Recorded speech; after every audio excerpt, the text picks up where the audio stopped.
Hello, um, and welcome to Crisis Proofing Your Business in the Age of Wildfires, Floods, and Earthquakes. This session is a part of the 6th Annual Rising Economy Conference, an immersive virtual and in-person event hosted by the South Island Prosperity Partnership. My name is Joanne Sasvari, and I'm the editor-in-chief of Page One Publishing.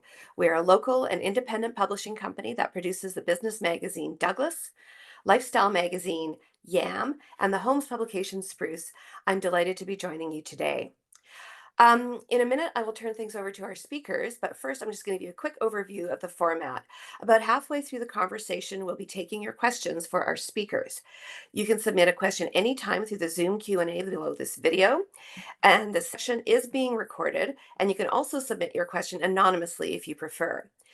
To interact with attendees, you can use the Zoom or Whova chat. The production team will monitor the Whova chat and the Q&A for those joining us through the app. Finally, if you're posting your takeaways to social media, please use the hashtag Rising Economy Week 2025. Now, I'm pleased to introduce our moderator. Our moderator today is Bruce Williams, the CEO of the Greater Victoria Chamber of Commerce. One of Vancouver Island's most recognizable faces, he's a public figure and a former broadcaster. His background includes experience as a CEO, as well as diverse roles on senior management teams. He has chaired nonprofit boards, spearheaded fundraising campaigns, and has been the lead on the Chamber's advancement of inclusion, diversity, and equity. And he continues to be a member of the Canadian Chamber DEI Committee. He has also been central in the Chamber's enhanced engagement with Indigenous-owned business on the South Island. And Bruce was also named the 2023 Executive of the Year by the Chamber of Commerce Executives of Canada, and just this week was awarded a King Charles III Coronation Medal for his service to the community. Congratulations, Bruce. Welcome, and over to you. Thank you very much, Joanne. It's always something to try and live up to your own bio when somebody reads it, but we'll see what we can do. I'd like to begin by acknowledging that I live and work in the lands of the Lekwungen-speaking nations, known to us as Songhees and Kosapsim, with whom we are proud and honored to be working and living every single day. Well, here where I am in Vancouver Island, all of us in the last week have experienced three tremors, three earthquakes, none of them drastic. One of them was enough to wake us all up at 5 in the morning. But it's when those things happen that our mind sort of turns towards, are we ready for this? Are we prepared? Do we have things in place when it comes to insurance, business plans, recovery itself, depending on what sort of situation we should be in with an earthquake? We have lived close to and had proximity to wildfires. We're going to talk more about that with our guests in just a minute. We've experienced atmospheric rivers and we've had heat domes. All of these things are indicative of the climate change that we're undergoing. And the latest iteration of that is that we've had a really dry winter, which means the pollen count is going to be higher, and people like me have started sneezing already at this point in the year. So we have a lot of things to take a look at. Joining us today on the panel are Luke Mills with Acera Insurance, Philip Racco with MNP, and Paul Butler, my colleague at the Jasper Chamber of Commerce. Gentlemen, and welcome to you all. Good afternoon, and thank you for being here. I think the place I'd like to begin in this conversation is with probably the most recent and perhaps one of the most profound things that we've had happen lately with climate change and the impacts of it.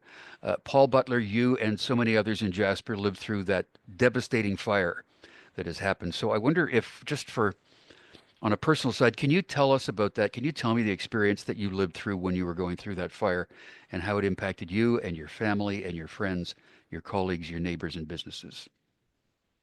Sure. Thanks for the question.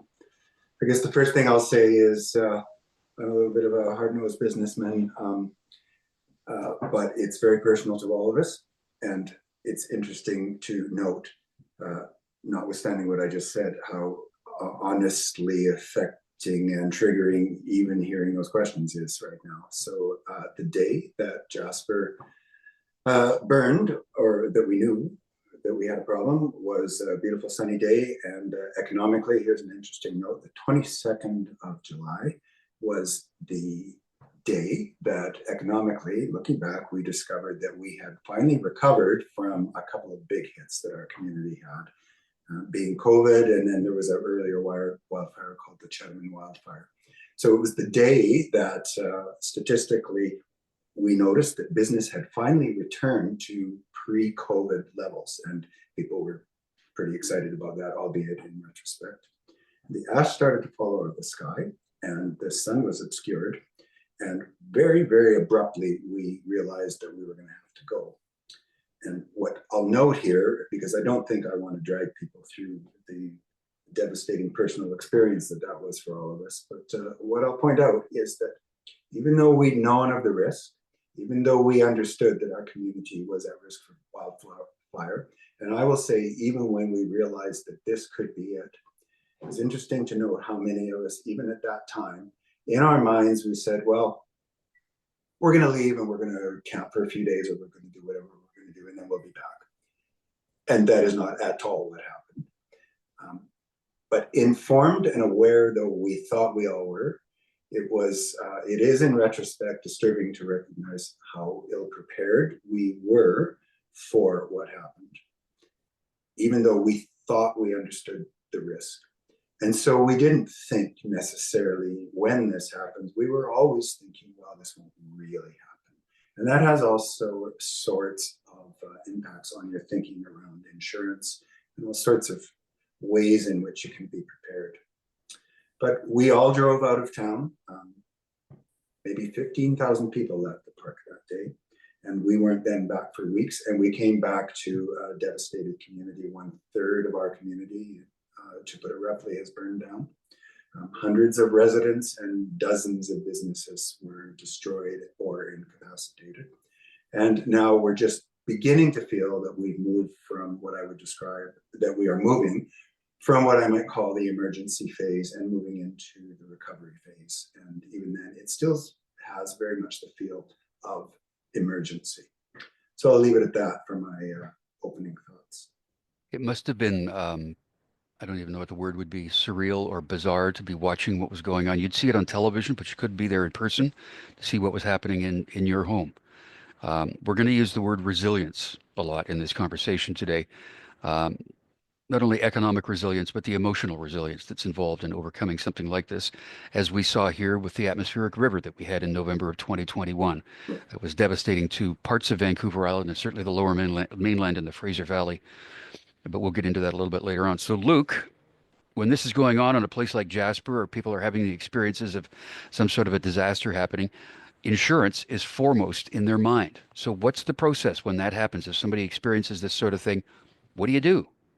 Well, the first thing you want to do, of course, is after you've taken care of yourself and your family, your friends, your staff, other loved ones, is make sure to notify your insurer as soon as possible and understand that regional disasters like what happened in Jasper do put enormous strain on the insurance industry. As you can imagine, all the adjusting resources that need to be marshaled from across the country.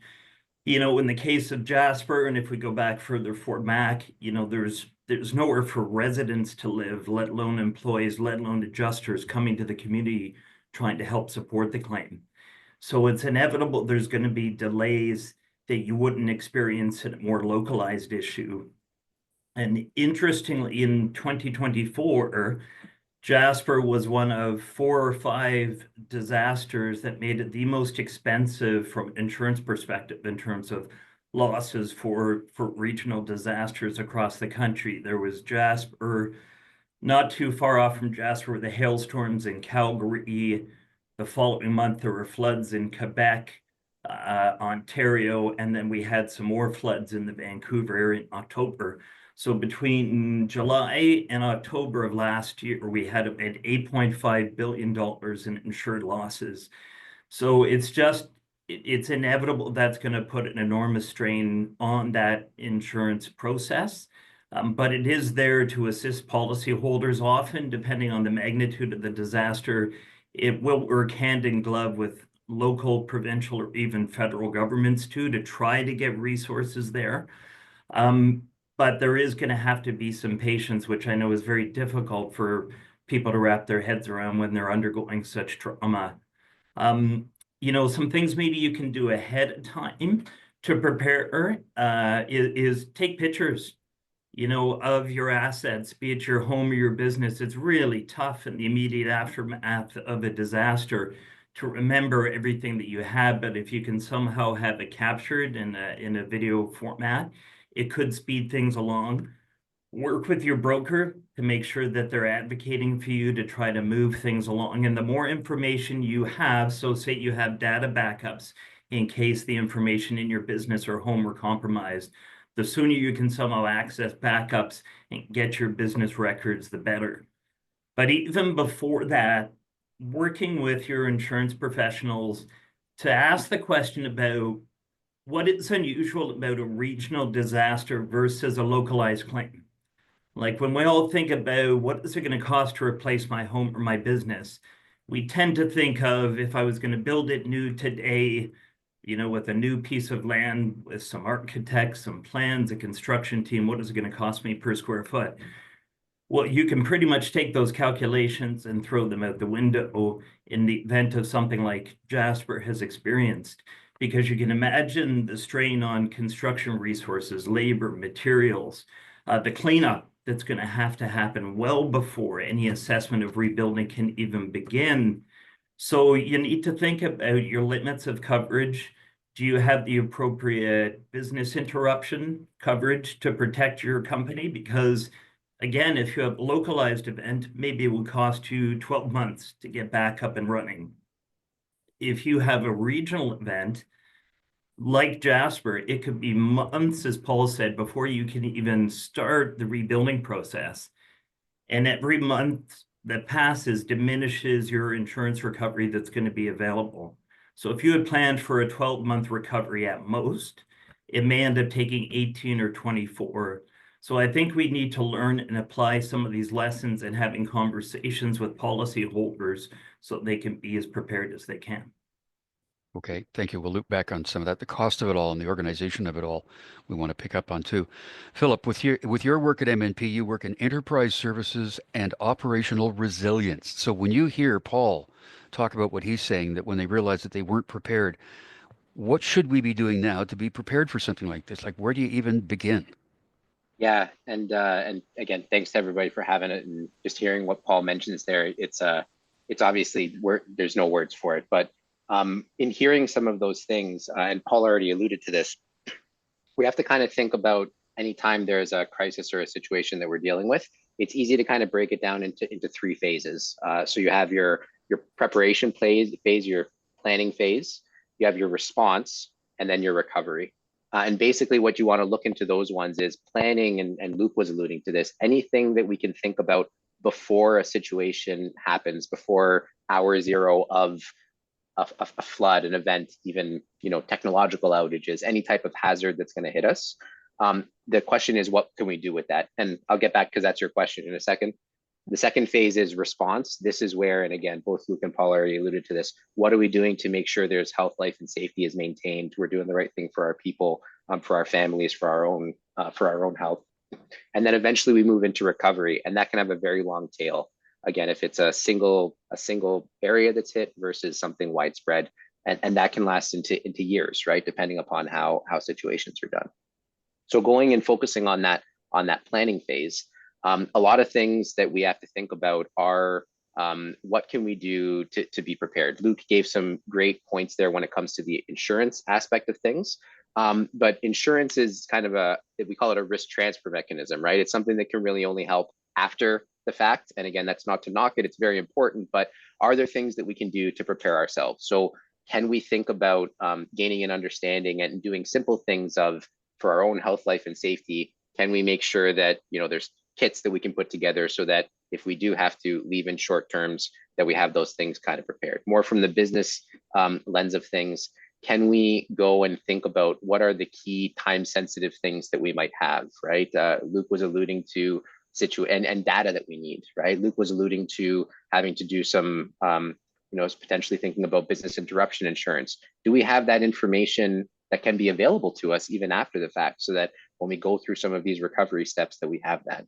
Do we have communication information readily available to us for our family, but also for our employees? We have to think that our employees will also be experiencing some things. How can we make sure that we have that information available to us in order to make sure that we are knowing? And we can put these things together in what's often referred to as a business continuity plan. Now, those plans in situations like we experienced in Jasper, any of these large regional ones, they can be overwhelmed, right? They can be overwhelmed fairly quickly. It's very hard to plan for something that significant.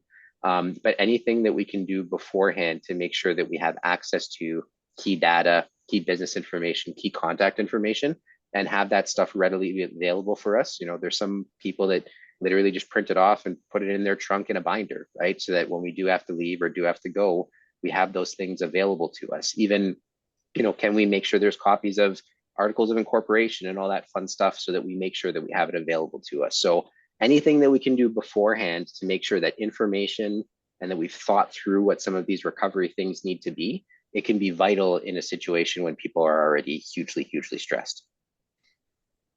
Okay, and I'm going to stay with you for a second, Philip, without this being an overly simple question. Sure. How do we assess risk? How do we assess what our greatest risk is and then prioritize them? Yeah, and that's an excellent question. So this is something that in my industry, I don't want to say we struggle with, but it's the greatest thing to kind of think about, because as our hazard universe continues to change and evolve, right? You're already alluding to in your opening remarks a bunch of things that the island is seeing with regards to climate change changing basically the operating environment on us. How do we kind of appreciate and understand risk? So one of the first steps that you want to do is you want to take a look and you want to try to identify the things that can cause you issue, right? The things that can impact you. And a very simple way to kind of think about that is there's natural hazards and what's referred to as human-made or man-made hazards. And you kind of want to think through what are those things. If I was in, Tucson, Arizona, wildfire might be a little bit of a different hazard for me than it is in Victoria, than it might be in a more rural area in Alberta, as an example. So you want to think through the hazards that you are exposed to, and then you want to go through and then think about how likely is the hazard to be realized, and if it is realized, how impactful could it be? That's called the probability consequence model, right? How likely, how impactful. But at the end of the day, that's what we have to do. And this is something that governments try to do. This is something that businesses should be trying to think through. And then you try to think about how do we respond to those potential things. In Luke's world, in the insurance world, they go through and very smart people with incredible degrees go through and try to quantify all those loss exposures. But for a business or for anybody personally, try to think, what are the things that can cause us issue? How likely is it? And if it does happen, how bad can it be? And try to think through and prioritize which ones we can then try to plan for. Okay, there's a question in the Q&A thing here. This is probably, Philip, for you or for Luke. Do you have checklists businesses can download to help them prepare for a natural disaster? So I can go first, and then Luke, Okay. I don't know if you want to follow on, but so yeah, there's lots of good resources out there and available that can be sought. Something that I can do is there's a few of them available, and Bruce, maybe I can shoot some things over to you that can be made available to the attendees. But what I would say is that there are really, really good resources out there by even a lot of not-for-profit organizations. The Canadian Red Cross, I know, has links to a number of things that they try to think about for preparation that can be both for a person or for an organization. So again, there's lots of things that are there, but even some of the great NPOs that we have in Canada have things and resources available. So a good Google search is there, but I'll send something to Bruce. Okay, thank you. Luke, what would you add to that? Yeah, I would add that Philip's absolutely right. A lot of organizations, especially in the profit sector and governments, have created resources, but I would encourage you to use AI because it's collate a lot of these resources. And if you put in very specific prompts, I'm this type of business that lives in this region, what are some of the hazards I could be subject to? You could even talk about quantums, frequency, severity. Yeah, you can actually, I've done that. I've played around a little bit to see if it can generate some risk matrices, and it's a very good tool to help you as well. Great, thank you. So, Paul, you did make the comment that you realized that you and many of your neighbors, or maybe not you, but certainly many in Jasper, realized they were unprepared for the impact that this fire or any kind of a disaster would have. So as the rebuilding is happening now, Are people doing things differently? Are they now creating a different business plan? Are they coordinating their risks a little bit differently? Tell me what you're seeing around you. Well, I think to be honest, it's early for that kind of conversation and early for that sort of expectation where businesses are really still trying to just figure out how we're even going to get through the next half year, having got through the first half year. But the answer to that will absolutely be yes, it will be. So, you know, if we were having this conversation a year from now, I would have better answers around that thing, that area. One thing I will pick up on to what the others were just talking about is the difficulty that very small businesses have. Jasper is a community of very small businesses, and so the very small businesses are less likely to have the resources to, say, engage an MNP to help them work through their financial issues. And they will have insurance. But many small businesses, the owner-operated businesses, people are frankly just really busy every day running their business. And so those are the ones that I'm finding, were less prepared than they should have been. And one way that I see that is that they simply had not found maybe time and headspace over the years to have those really in-depth conversations with their brokers around really understanding what the risk to their particular business model looks like. And one thing that I will be looking to for our organization when we get through this and move further down the road is to do a lot of work to bring the very small businesses together and connect them to resources to have those conversations in ways that are helpful and productive for them. The bigger businesses will do that. They will do that. Their insurance companies will, in a lot of cases, make sure they have those conversations because they're big accounts. And so they'll put the time into it. So it's something that chambers of commerce and organizations like that could do a lot of work on, is to really reach out, and frankly, you're going to have to push the very small businesses to think in advance about what that planning and that resiliency preparedness looks like, because the small guys just don't tend to do it on their own. They don't have the skill set. They don't have the space. What I have found is difficult to see is the number of small businesses that are looking for help on the insurance side now. Help us navigate the very difficult insurance process. And what we find time and time again is, wow, we sure wish we'd had more conversations before, because once you're in the claim process, of course your policy is there. It's a contract, it's written in stone. Well, there's lots of wiggle room in there, but it's a contract between two parties. And it's hard for third parties to come in and help them. And it's certainly very hard to do it in any kind of group setting. We tried to put businesses together with expertise to talk about navigating your claims process, but it's really hard to do because your insurance policy is a bipartisan contract. So it's really hard. So do more early so you can do less afterward, would be one line of thinking. To point out, you're fairly new to the chamber, but you were in business for many years, right? So you bring all of that business savvy into your role there. What did you do before? Well, I was in a number of businesses, but the primary one, and for the most years, was accommodation in a small hotel area. Yeah.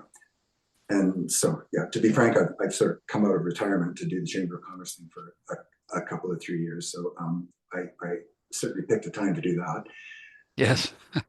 But you're quite right. And even looking back to when I was in business, I realized that small businesses have a hard time to really give the time, attention, and sometimes money to really considering, what does risk to my own business look like? So it's an area where, now that I'm in this field, I would really suggest that not-for-profit and public groups like chambers of commerce can really assist, prod, push, do what you need to do to get these small businesses to really do proper risk assessments. There's plenty of help out there, but people have to be pushed to reach out for that help.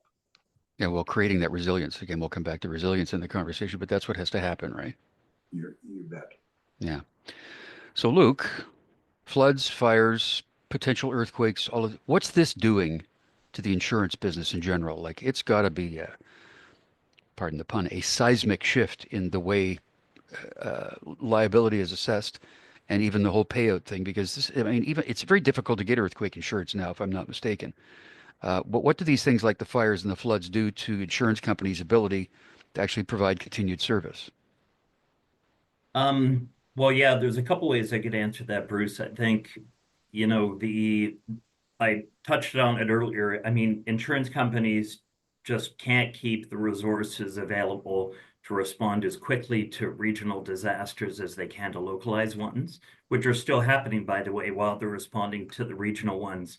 But they are trying to find ways to get more efficient with their adjusting resources. Um, I believe they will get better, but I don't know how you can avoid the fact that there is always going to be some prolonged disruption in the claims process when something of this magnitude happens. In terms of how they're assessing risk, though, I mean, there are no climate change deniers in the insurance industry because they're seeing the effects on the front line. I think what they're very interested in doing is understanding more on a regional and a risk-based model, like what is this going to do potentially to the industry? So the more they can gather data, look at models like earthquake models, flood models, wildfire models, I think we're going to see them continue to adapt their insurance offering depending on the specific risk to a particular property in a particular region. So for example, if they think you're exposed to wildfire, they might push towards greater degrees of resilience around in BC, say being Fire Smart certified, like Whistler, BC is. To your specific question about earthquake is still widely available, but we're seeing the deductibles and the premiums just get pushed up and up and up. We've seen more individuals probably cancel their earthquake insurance now because of the expense and the higher deductible. There's a fear of what am I actually going to get indemnified for if the big one hits. And further compounding that is what's a bit unique in Canada is with, say, earthquake insurance, there's no public-private partnership. It's entirely the private insurance industry that is available to get coverage from versus some jurisdictions, New Zealand, Chile, parts of the US, Japan. It's a partnership with government, so there's a financial backstop in case the big one happens. So I know the insurance industry in this country continues to lobby the federal government to say, we really should have something that sits behind these private industry resources to make sure the insurance companies can be there for their policyholders if a really significant incident hits or multiple incidents across a singular year. So it's not a perfect answer. I mean, our insurance industry in Canada is very strong. Insurance companies buy insurance too. I'm getting into the weeds a little bit, but to help try to spread their risk around.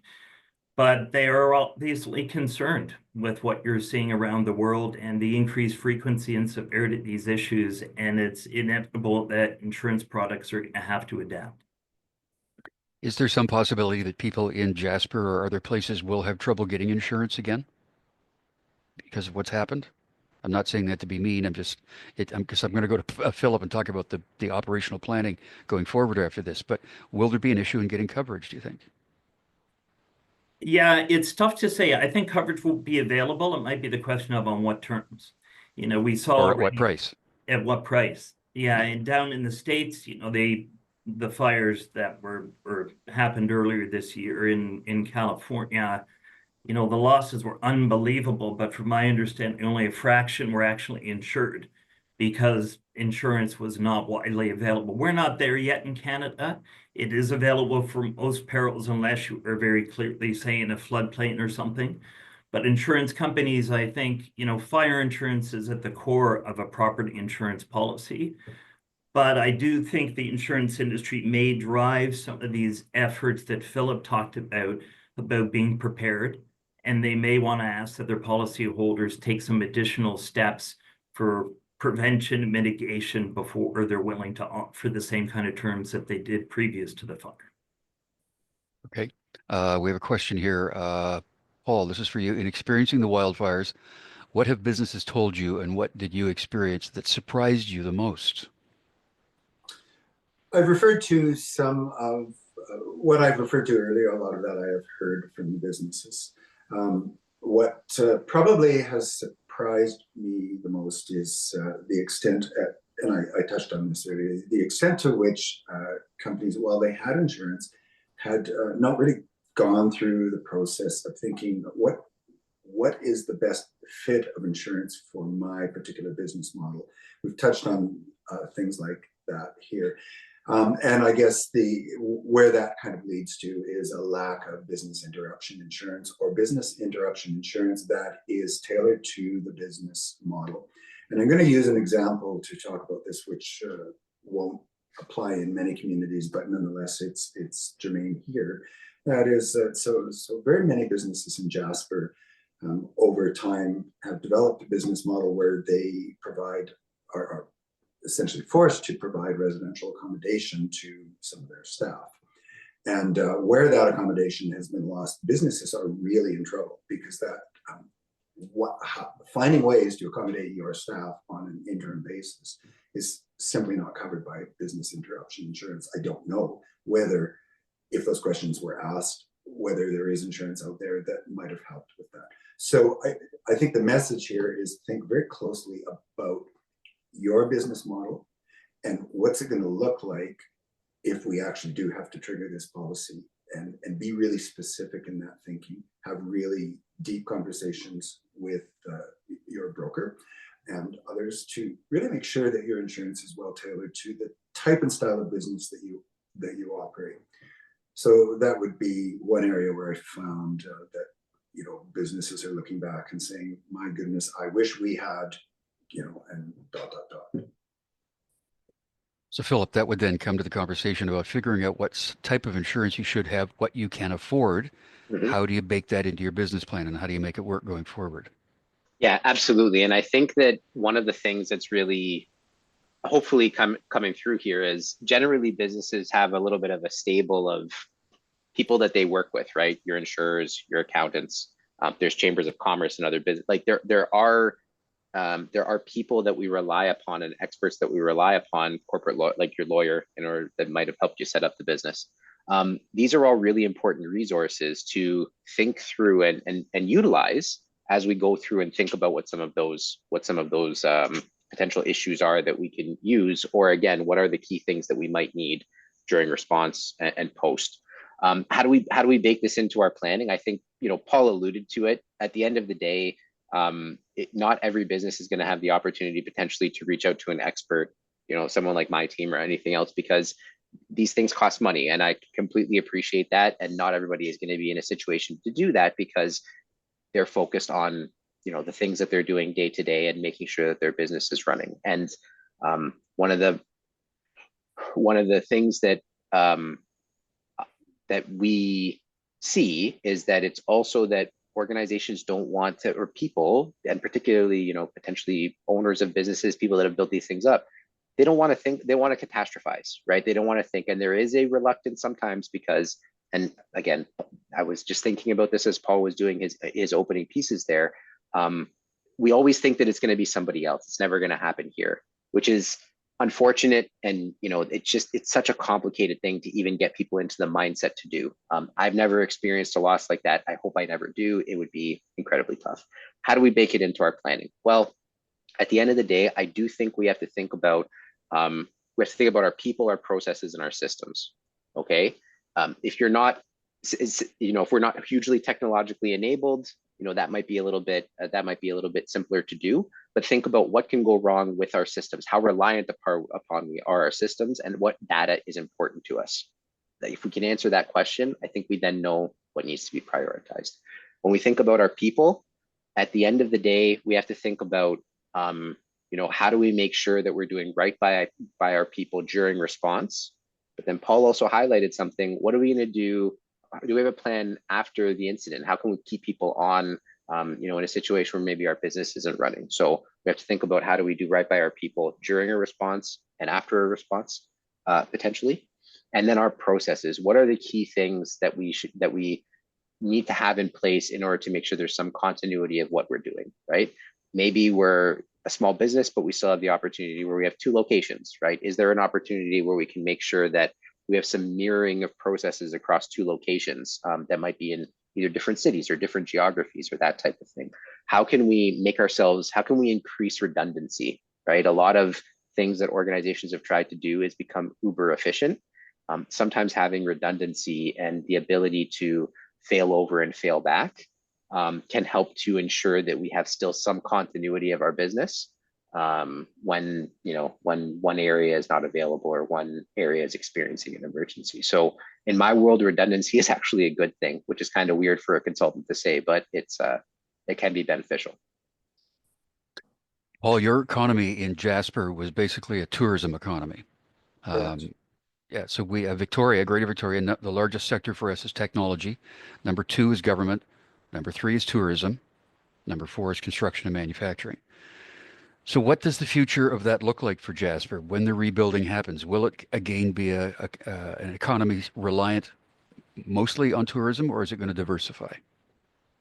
We have very little opportunity to diversify, and we're a little unique in that way, along with honestly very few other communities. Banff, to our southern neighbor, being one of them, but we can't really diversify. We're in a national park, so there are very stringent regulations around business models that apply here. So no, we won't be diversifying. What in terms of economic basis, there's lots of conversation beginning now, and I'm happy to see it started. People use language like we're going to build back better. And so we are talking and beginning the conversation about what that's going to look like. While we won't diversify outside of the tourism and visitor economy, we hope to offer better product, better visitor experiences in future. We hope to see that, and I believe we will. 5 years from now, that Jasper will be a even more attractive visitor destination than it already has been. So that's really a part of the conversation. And I'm finding that it's healthy to raise it now for a couple of reasons. We should be talking sooner rather than later about it. And also, you know what? It's an optimistic conversation to have. And I spend 9 out of the 10 hours I work every day in frankly really difficult and sad conversations. So we need to start to activate some of these more optimistic ones around, what is bouncing back going to look like for us. Yeah, I think we're all going to see a benefit from the tariffs. So that the latest disaster is tariffs. It's not a natural disaster, but it's still a disaster, and it's a huge disruption in the economy. So, Paul, as Canadians travel more in Canada instead of going south, hopefully that will bring a boost into what you're doing. Luke, can we get insurance against tariffs? Whoa. Or how would you strategize someone's insurance creation or policies or what you buy based on what the tariffs are going to do? Yeah, so that's a great question. It's going to be different for different businesses, depending on how you're impacted by tariffs being introduced in the US and potential reciprocal tariffs. I mean, there are some insurance products that can help in certain ways, like you can get trade credit coverage. So if you need to diversify your supplier base or your customer base beyond those customers that you knew, and you want some protection against your accounts, receivable in case something goes sideways, there are things you can explore there.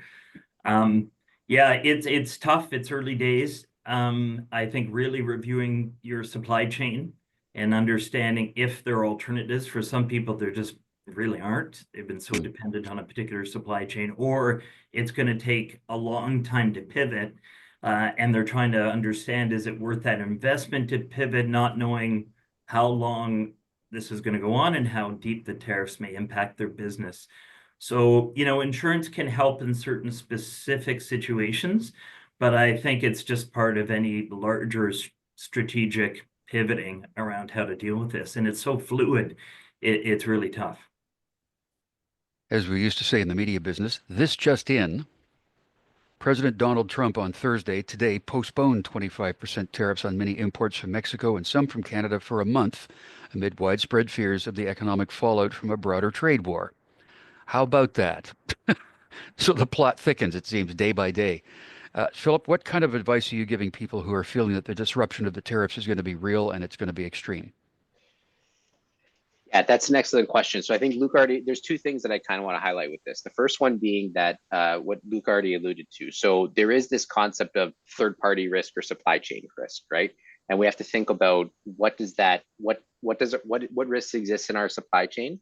And we have to think about it. It ties into what we were just talking about from a disruption perspective, right? If there is a disruption to that supply chain, and then we have to think about it from a potential costing perspective. I want to touch on both because I think both are actually pertinent to the talks today. So the costing one I want to touch on first, which is the tariff piece, right?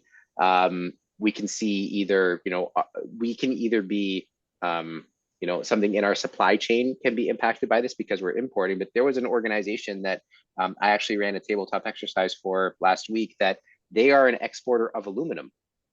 And that is their thing. Canada is a massive aluminum exporter to the States, right? So we're actually thinking about their supply chain as from the output, not just the input side of things. So what did this mean for them? They were having conversations with some of their American counterparts because they were identified as a supply chain risk for their customers, right? So we have to think about it from that perspective. At the end of the day, one of the only real things that we can do about this is analyze where we are vulnerable, and we have to think about ourselves, one layer. We have to think about, one layer of customer and one layer of supplier to us. And we have to think beyond those two, right? Because our supply chains are so integrated now that we have to think 2-3 layers deep in order to understand where our vulnerabilities may lie. And everybody is in this together. So, if you're calling your customers or you're calling your suppliers, they might be open to the conversation because they themselves are trying to figure it out. So how can we analyze that? And then to Luke's point, if we can find places where there are easy ways to either diversify or focus either on a Canadian aspect or even a Mexican aspect, because it would still fall under the old NAFTA or the USMCA. How can we diversify and maybe pick some alternate supply routes or near shore as best as we can? Difficult, maybe a long tail in order to do, but where potentially are there some quick wins to that? So I want to that's the economic piece. But from the supply chain risk piece too, that I also want to highlight is, there can be an incident that if, I live in the GTA, Brampton is a massive manufacturing hub.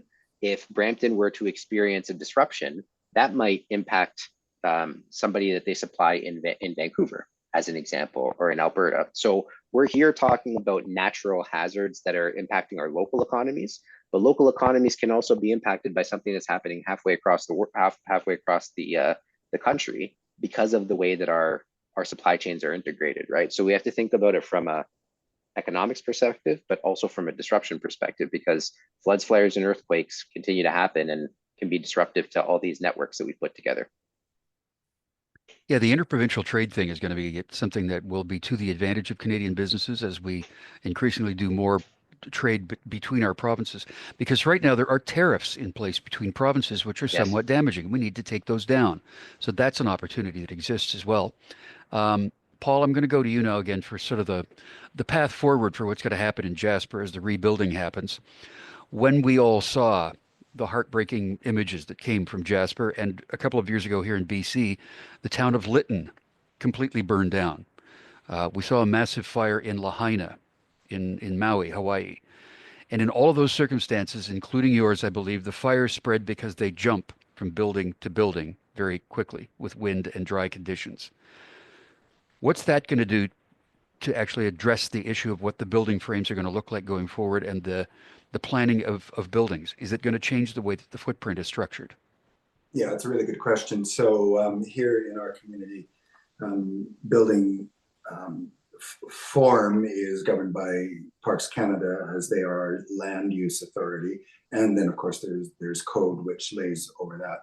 But very quickly after the fire, Parks Canada actually implemented some immediate changes to built form regulations here. For example, non-flammable roofs became mandatory right away. Non-flammable siding became mandatory right away, and that kind of thing. And we're going to see more regulation around landscape proximity of certain landscaping forms to businesses, or to buildings, and all that sort of thing. So that has been that was a very quick response, and any communities, particularly any communities that are fire prone and who is these days should be immediately looking at that. flammable roofs is a really huge piece. Anyone who's got that, change that like this summer. Just do that. If you've got cedar shake roofs or any of that kind of thing, and frankly, wood siding, same thing. If you didn't think you could afford it, well, you can now. And insurance companies are going to start to step in, as has been alluded to earlier, and say, well, it's going to be harder to insure a building like that. Interesting piece there. A lot of people here are looking at modular and manufactured homes to come in. And now those companies are having to pivot and change because they probably had vinyl siding on their product. That's simply not going to be allowed here. So that's an interesting piece. And then there's another little bit of a piece that is relates to the insurance issue. Many people find that there's a limit on their policy as to how much their policy will pay for code and regulatory upgrades. And so you're caught between a rock and a hard place where your government authorities are requiring you to rebuild at a higher grade with respect to fire and other code implications. For example, here in Jasper, we have roof form requirements that wouldn't exist in a lot of other areas. And then your insurance company is saying, oh, well, you only have $30,000 allocated to make those changes. And it's $100,000 upgrade to your home. So that's another piece that look closely, if we're on the residential side, look closely at your policy and have a really good look at where your coverages are and where your limits are. Is that rebuilding going to happen with partners from outside of Jasper, or do you have enough local resource to do that? Oh, not even vaguely close. So okay. A whole interesting conversation here because of our remoteness. And wasn't a question asked, but it's a really interesting piece. So what does recovery in the community look like? Well, here it looks like trying to figure out how to put in place a construction workforce camp. We need a construction camp. What burned down in this town? Well, homes. And where are people going to live? Well, there's nowhere for them to live. So we are desperately working on workforce accommodation, both for our visitor and hospitality workforce and for the construction workforce.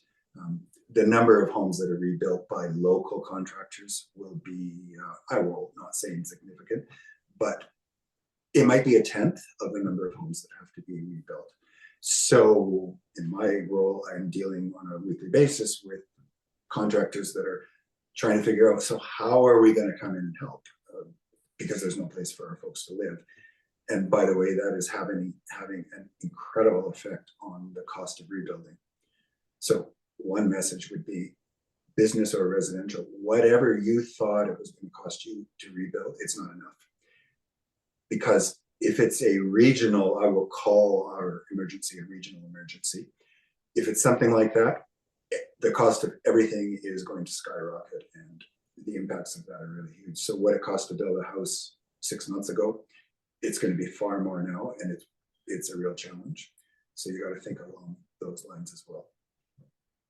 So in a rebuild or even in a current situation, oh, Luke, you wanted to add something? I was going to ask you a question anyway, but go for it. Yeah, thanks, Bruce, and thank you, Paul. You make some great points. I mean, I with some colleagues was just at a talk hosted by a forensic accountant who's been engaged by a number of insurance companies to go into Jasper and to evaluate and quantify a lot of the claims. And yeah, it's very sad. Like almost universally, people are underinsured, as Paul laid out. Just the replacement of the building, just because of the construction surge and labor and materials, because of new bylaws on codes. When it comes to business interruption, you think we're, I guess, approximately 8 months since the fire occurred. If you had 12 months of business interruption coverage, you're 2/3 of the way through, and you may be nowhere near the start of rebuilding, let alone seeing income generated again by your business. So I think Philip touched on it's tough, it's human nature. We don't want our minds to go to this worst case scenario. Not just because it's uncomfortable psychologically, but also there's a lot of resources that if we really want to take it seriously, we have to expend. And maybe I'll just tell a quick story about our business. When we had to do an honest self-assessment, our predecessor firm was a local broker, had been in Victoria 50+ years. 90% of our staff, probably 80+% of our business was all here in the South Island. Megson Fitzpatrick. Megson Fitzpatrick, thank you. And, one of the motivating factors for us joining with other independent Canadian brokers and creating Acera a couple of years ago is we looked at the reality of if the big one hit, realistically, how can we effectively respond when our staff are going to be looking after themselves and their loved ones? So how could we help our clients who are going to need us then more than ever?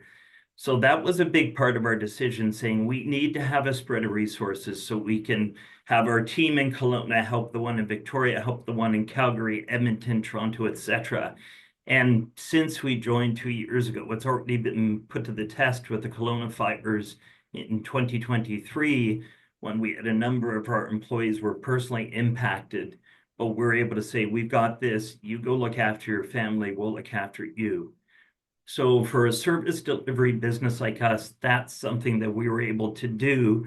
But for others that don't have that option, it's really important that you explore insurance and your risk prevention measures that you can use and deploy and be ready to deploy in the event of the worst case scenario. Thank you for that. And also on the structural part too, that Paul was talking about those things, Luke, your insurance can be a different coverage depending on the type of building you have. Like concrete and steel buildings here are considered to be pretty much seismically upgraded buildings. They're ones that are at less risk of a timber frame building. But Yeah. the materials used to build your property or your house or your business impact your principal or your premiums rather, right? They do. And this is when I talked about insurance companies are trying to get more and more data. So, for example, if you have an older wood frame building in a region that's exposed to wildfire, there's also chances that there may be some lead products in there. There could be asbestos. So, in the aftermath of a claim, there has to be a significant remediation effort that's going to increase the cost of the claim, increase the time it takes to rebuild and get your revenue back, say if it was an apartment building. Or if you have an older concrete building, it may model well for fire, but not so good for earthquake because the codes at the time weren't at the level they're at now. Mm. So insurance companies are gathering more and more data and refining their underwriting to reflect the risks in your region and the type of construction of your building. Is it sprinklered? All those sorts of things that can factor into what the appropriate premium should be that they want to charge, or the deductibles they might apply, or the limitations they might apply. Okay. We're going to start to wrap this up, gentlemen, but something I referred to at the beginning is how I want to end with this. The resilience that we're building into business plans and rebuilding and all that sort of thing.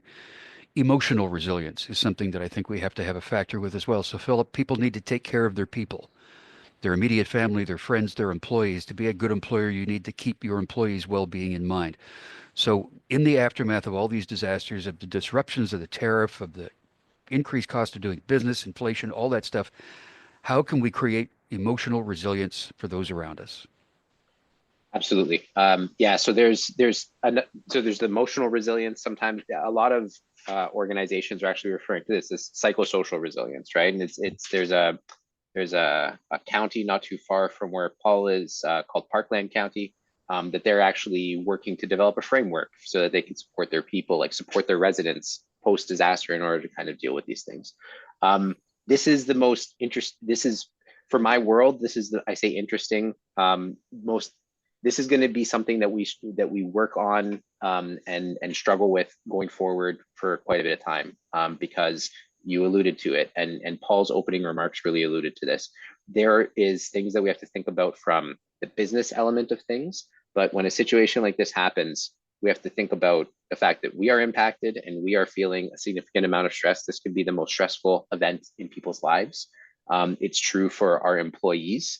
And while we, within small businesses or medium-sized businesses, people might be dedicated, in situations where they themselves or their families are also hugely impacted, it's hard to get people to think about that when we should be helping them with that aspect. So one of the things that there is nothing other than how can we make sure that during that response phase, during those first few hours, that we have to make sure, how can we make sure that we know how to communicate with people, that we can do wellness checks upon them, that we can do what we have to do to make sure that they are okay.